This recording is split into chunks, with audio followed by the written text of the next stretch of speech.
Selamat berjumpa kembali, Bapak dan Ibu yang saya hormati, kakak-kakak dan adik-adik remaja kita yang masih cantik dan ganteng. Semoga kita selalu sehat. Pada kesempatan ini, kita akan belajar mengulas tentang duduk di tengah pintu yang dapat menjauhkan jodoh.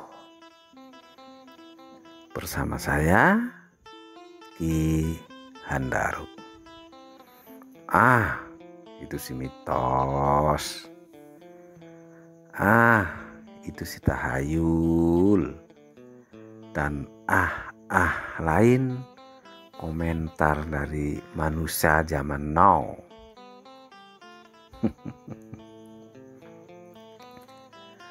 Berdasarkan ilmu pengetahuan Pujangga Husada yang mempelajari tentang kesehatan jiwa dari perilaku manusia, bahwa yang namanya pamali atau perilaku yang dilarang dalam hukum budaya, efeknya dirasakan langsung oleh pelanggar pamalinya.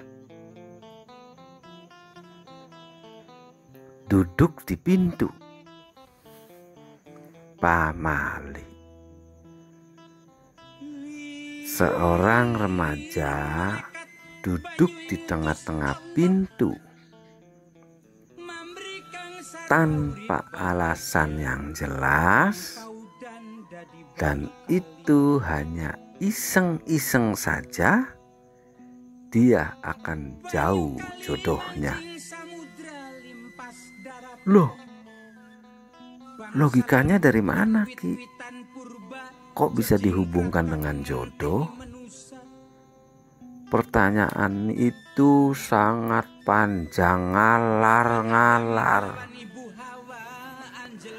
Sampai sekarang masih antri pertanyaan itu, dan masih belum ada yang bisa menjawab secara logis dan bisa diterima oleh nalar manusia remaja zaman now.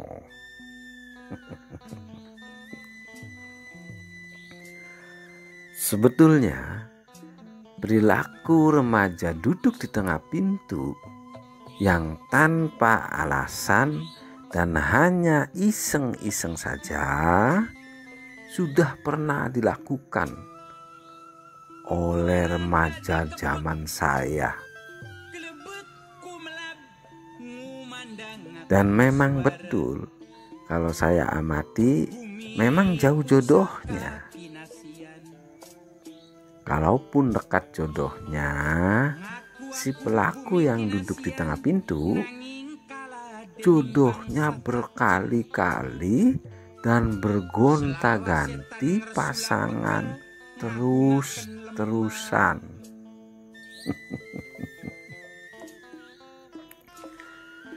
Iya, logikanya dari mana, Ki?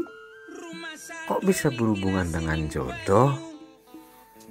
Lagi-lagi pertanyaan itu yang sampai sekarang masih dawa ngalar-ngalar, dan masih belum ada ilmuwan sekelas dunia yang mampu menjelaskan tentang dilarangnya duduk di tengah pintu itu pamali.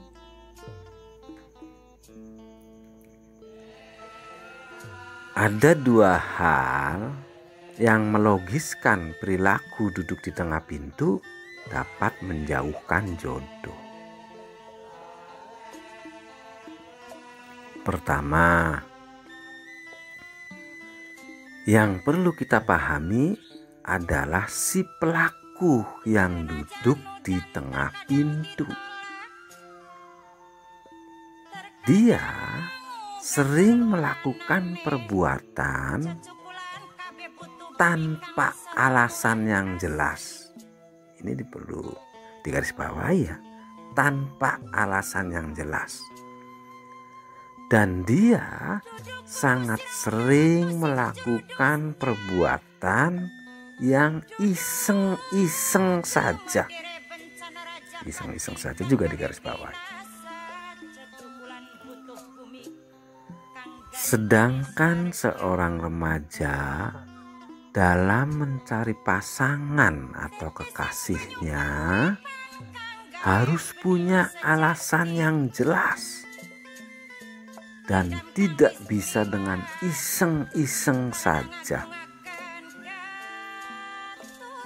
Maka yang terjadi boro-boro jodohnya. Pacaran saja tidak akan ada yang mau bila tanpa alasan yang jelas dan iseng-iseng saja. Itu yang pertama. Yang keduanya, si pelaku mempunyai sifat dan karakter yang ganjil. Buktinya, dia nyaman duduk di tengah pintu yang menurut dia biasa saja.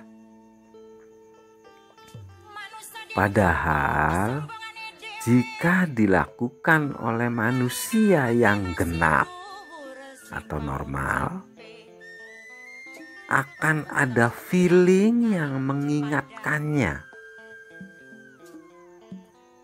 Secara refleks, pemikirannya akan berusaha menghindari duduk di tengah pintu yang tidak selazimnya manusia. Perilaku dan sifat manusia ganjil cenderung semaunya sendiri dan tidak bisa mawas diri. Akhirnya tidak ada yang bisa bertahan dengan pasangannya yang berkarakter ganjil dan seenak wudelnya sendiri.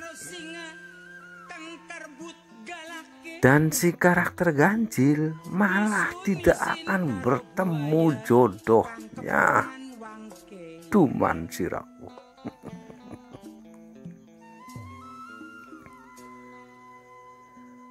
Di tengah pintu, duduk di tengah pintu dapat menjauhkan jodoh.